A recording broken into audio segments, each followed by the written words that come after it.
Good morning, Dan and Amy. So this story is interesting. Oh, boy. State What? Representative Jaime Andrade. It's Jaime. Is he Jewish? No. Oh. Jaime. No, my ex's name Jaime. You pronounce it Jaime. Yeah. Jaime Andrade. Jamie Andrade. Jamie. All right. Wait. How do you spell his last name? Andrade. Andrade. I just want to look him up. All right. Yeah, you go ahead. I want to know and let's see the subject matter of who you were speaking about. So, Andrade. Jaime Andrade, 34-year-old state rep, portion of the Northwest Side. He's in the city. He's driving Uber. What? And has been for a couple of months because, the state is in arrears as it pertains to everything, including legislative paychecks. And in her infinite wisdom, Comptroller Leslie Munger has said to state legislators, you're in the queue, just like everybody else. $10 billion in unpaid bills to state vendors, like social service providers. Why should state reps and state legislators be put to the front of the line? They shouldn't, and they haven't been. And so Andrade, who was relying on his legislative salary as his sole means of income, has had to drive Uber to make up the difference during this period where their checks are being delayed. And this is a great story, this right? This is great. No, you know why? Because it's a great way to connect with your constituents. You can drive them around and hear about their problems. Yeah. No, seriously. And then, they get to know their state rep and maybe they'll vote for him next time around. Right. So this is a great story because, Andrade is enterprising and he's out there taking a job, just being a regular Joe or regular Jaime in this case. That's the story, right? Right. He's availing himself of free market opportunities created by entrepreneurial capitalists to drive for Uber so he can make a living. Exactly, Dan. Like so many Chicagoans and Illinoisans and Americans are doing thanks to innovators like Uber. But then there's this, and you won't get this at DNA Info or anywhere else in the Chicago media because they don't do their research and they don't provide context and they don't follow what's actually going on. They just give you the, Democrat legislator does it again story of heroism. So here's the question for Jaime Andrade, who we invited on this show and declined to participate. Was it you or was it me? I don't know. Maybe it was House Bill 4075. Blame it on the House bill. House Bill 4075, passed in April of 2014, finds Jaime Andrade voting yes on this bill. 4075 was a bill that protects taxis at the expense of Uber. According to Uber at the time, were rallying people, 90,000 signatures in opposition to 4075. 4075 would negatively impact Illinois consumers by capping flexible supply of drivers, like Uber drivers, full-time red tape for part-time drivers, as well as higher costs by applying old insurance models to rideshare drivers that already have 3 times the level of insurance as taxis.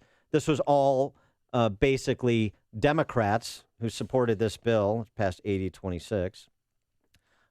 Democrats rallying to protect taxis, insulate them from Uber competition. And Jaime Andrade, who is now an Uber driver, voted against Uber. So this is the disconnect that we see in Illinois generally. Your state rep up there in the 40th district, folks, is availing himself of an opportunity he tried to eliminate for you and everybody else. The opportunities are good when it's for their benefit, the ruling political class, but when it comes to protecting cartels and other institutional interests in Illinois and Chicago, you can count on Jaime Andrade to be a Madigan roll call vote. So lest you think that Jaime Andrade is some heroic regular guy figure, he's just a tool of the Chicago Democrat power structure when he goes to Springfield and votes, whoever he pretends to be when he's in district driving Uber or walking precincts or whatever. And this is the two-step that all these Democrat legislators get away with because people aren't paying attention. I know Jaime, or I know State Representative X or State Representative Y, and I see them at the school functions and whatnot, and they're so nice, and they're so this, and they're not part of Madigan, and they're not part of what's going on in Illinois. Yeah, they are. Well, do you think he even realizes what was in that bill? Do you think he knew what he was doing? Or he was just told to vote yes for that bill? Do you think he read it? So is the question, was he ignorant or malicious? I have no idea. Not that the two are mutually exclusive. You could be both and be a state legislator here. By the way, one other note on this, just in terms of these poor state legislators who aren't getting paid on time like they've become accustomed to. And remember, Kim Lightford. Wasn't it Kim Lightford? State Representative Kim Lightford, who famously said on the Senate floor, we played this a few weeks ago, that they deserve to be paid first. Oh, yeah. That was, yeah. So this is the attitude down there. By the way, just so you know, a little context for when you meet your local state rep at the fish fry and they tell you their tale of woe like they're in the same bucket you are. Illinois state legislators, base lawmaker salary. What is it?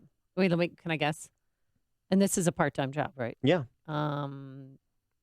60,000. 67,000, 68,000 if you round up. $68,000, that's base before you get the additional stipends for being a member of a particular committee or chairman of a committee and so on and so forth. And don't they pay for your transportation to and from Springfield? Well, sure. For gas. 68 your per diems, $68,000 plus you vest for a pension after 8 years. Really? Plus health insurance. Oh, health insurance, that's huge. $68,000 in Illinois. You want to compare this? Indiana legislative salaries? How much? $24,000. Wisconsin, $50,000. Iowa, $25,000. Missouri, $35,000. Wow. Uh-huh. And so you're the highest salaries, and we're the largest in debt. Yeah, that makes sense. It's instructive, right? We've talked about this before. Texas has a state legislature that meets once every 2 years. They pass a 2-year budget, meet once every 2 years, and they get a stipend like a couple of grand. Right. It's because they want citizen legislators down there. And we have a professional political class, and we are the worst governed state in the nation, in the worst financial shape in the nation by a long shot. And this is why Governor Rauner has made his renewed call for term limits, and he's got a commercial up right now to that effect. Illinois politics is a mess. The system, it's broken. Once a politician gets to Springfield, they never leave. They redraw districts just to get reelected. We need term limits. Term limits. Term limits. Let's get a petition going. Didn't we already sign one? They were hoping we'd just forget about it. Let's get 1 million signatures this time. Make them debate it. Make them vote. Make them accountable. After all, I got a future taxpayer here. Let's all sign the term limits petition. Go to fixillinois.com. Nice. And at the city level, this is not aldermen, although they make, 6 figures plus their district allotment and the whole thing. It's a nice life for a feudal lord in the city, too. But let's talk about what's happened during Tiny Dancer's tenure. The number of Chicago city workers earning a base salary of $100,000 has gone up by 92% since 2013. 3 years ago, 2,500 city employees made $100,000 plus.